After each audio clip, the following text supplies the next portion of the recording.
Sa Ingles, ang dasal ay pray o prayer. Sabihin nyo nga po, pray. Letter P stands for persistent.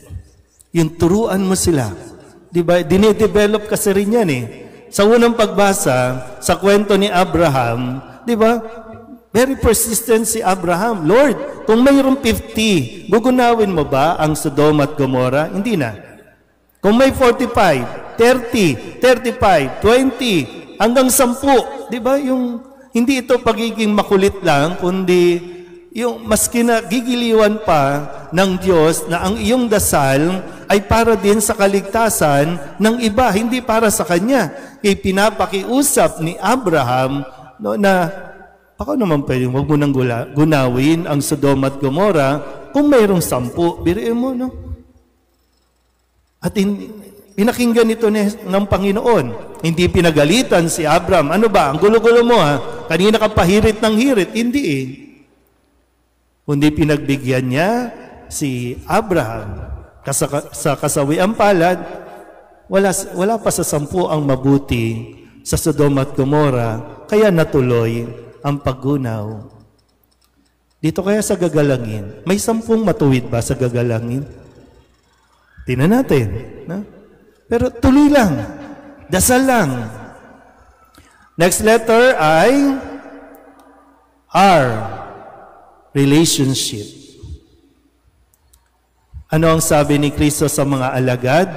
Nang lumapit ito at magpaturo, Lord, turuan mo naman kami paano manalangin. O ganito. Kailangan ma-establish natin yung relasyon natin. Kaya nga, ang unang salita na sinabi ni Kristo, tawagin niyo siyang Ama. Di ba? Ama namin. Yung relasyon natin, hindi tayo alipin, Panginoon, hindi eh. Anak ka, Ama siya. Lumapit ka bilang anak. Tawagin mo siyang Ama. Kasi may relasyon. Kaya kung magdadasal ka, lalapit ka lang kasi may kailangan ka? Anong uri yung relasyon yan? Diba, kapag yung mga anak ninyo lalapit lang, maaalala lang kayo kapag wala ng allowance, kapag wala ng pera? Anong klaseng relasyon yun? Taga-provide lang? Bangko? Withdrawal lang? Hindi naman nagde-deposit? Hindi naman nag-i-invest? Di ba yung relasyon? Ini-invest yan. Unti-unti, dahan-dahan, hanggang sa mayroon na kayong matibay na relasyon. Next letter. A. Yung attitude.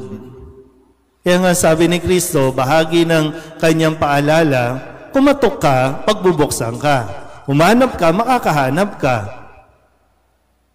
Yung attitude na hindi pwedeng magdadasal ka dyan, nahuhulog na dito. Sabayan mo ng kilos. Hindi pwedeng tamad-tamaran tayo. Kung mahihingin ka, kumilos ka. Di ba minsan sa mga anak ko, mga tip para sa mga anak dito, kung mahihingiin kayo, ipakita ninyo, nagugas kayo ng plato, naglinis kayo ng bahay. Di ba? Yung paglalambing, nandoon din. Para makuha, may gusto ka, di pagpaguran mo. Hindi yung para bang, di ba? Minsan, very entitled kasi yung mga anak ngayon, ang mga apo, very entitled. Ay, anak mo ako, bigyan mo ako. Karapatan ko yan, bigyan mo ako ng gadget. Pagtrabahuhan mo din, patunayan mo din, nakarapat dapat ka sa nahingi. Last letter. Why? Matuto tayo. Ibig sabihin salitang why? Yield. Ibig sabihin matuto kang mag-submit. Pasakop. Makinig sa Diyos. Na hindi lahat agad-agad ibibigay. Hindi lahat ng inihingi mo ibibigay dahil hindi lahat ng inaakala mong makakapagpasaya ay makakabuti sa iyo. Kaya yan, sana po, lalo na sa pamilya, sikapin natin na makapag-invest tayo ng dasal. Kasi ito ang magpapatibay sa bawat isa sa atin. Amen?